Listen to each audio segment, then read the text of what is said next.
All right, week 9, college football breakdown. Good little afternoon battle in the Pac-12. We got Oregon coming off that big home win against UCLA, traveling to Cal Berkeley, taking on the Golden Bears. Seeing Oregon on the road as a 17-point favorite and a pretty standard total at 58. I'm on Cal here. Cal plus 17 is an official one-unit play. I'm going to say one thing off the jump.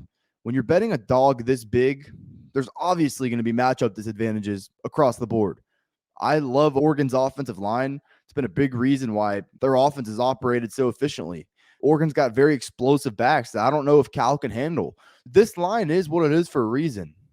With all that said, there's some more intangible parts of this matchup that I really think creates a bad spot for Oregon. First of all, like I said, you're coming off that UCLA game. Since that Georgia game, definitely their biggest game of the season. This could be somewhat of a flat spot. You're 17-point favorites on the road against Cal. Who's Cal?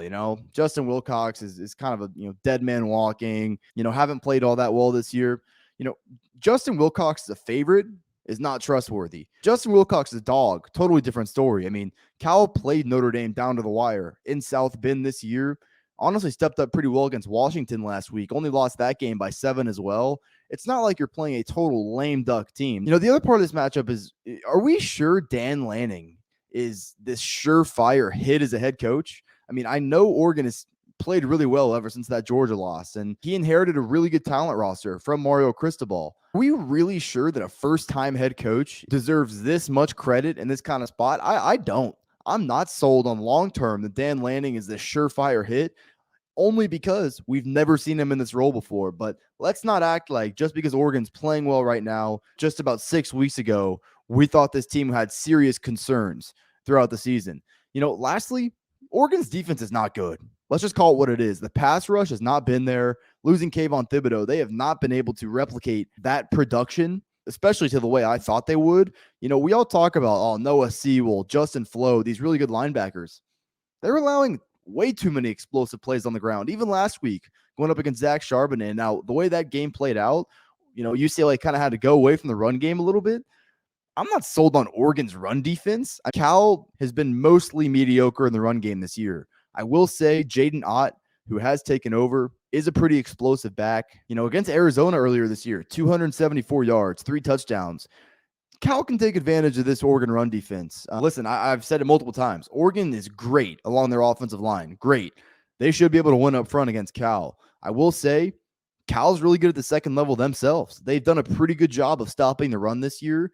This is a little tougher test, but if they are able to stop the run and put this game on the arm of Bo Nix, I like where we're at here. I think the sentiment on Bo Nix is, he's certainly a better player now than he was at Auburn. He is not all that much improved, in my opinion. He's just got a lot more around him. He's got a really explosive run game. He's got a good offensive line. 2 things that he didn't really have at Auburn. That's going to make any quarterback's life easier. If he's put into obvious passing downs, I don't trust him at all. This game is really, and this bet's probably going to really come down to, can Cal stop the run? They've shown me enough to where I think it's pretty realistic that they can at least contain the run. Just keep Oregon under 5 yards per carry. Don't allow too many explosive plays, and make Bo Nix beat you with his arm. If they can just do that, I feel good about this bet. Once again, when you're talking about a game like this, there's going to be matchup advantages galore for the favorite. It's a bad spot for Oregon. It's a letdown spot. I'm not sold Dan Lanning deserves to be valued this high as a head coach. And ultimately, with Oregon's defense being as below average as I think they are, that was enough for me to get on Cal as an official one-unit play. I'm going to take the points. Second straight home game for Cal. I think this game's a lot closer than people think. Cal plus 17, official one-unit play. You see this shirt. Halloween's coming up. We got the Halloween theme. Head over to proud90.com. Unique but very comfortable polos as well. With the colder weather coming, also got a great selection of hoodies and quarter zips. Proud 90 has got all your golf apparel needs. If you see anything you like at proud90.com, use code Fordham at checkout. It's going to get you 15% off your entire order. Code Fordham at checkout is going to get you 15% off your order. Support me, support Proud 90. The rest of the information will be in the description below.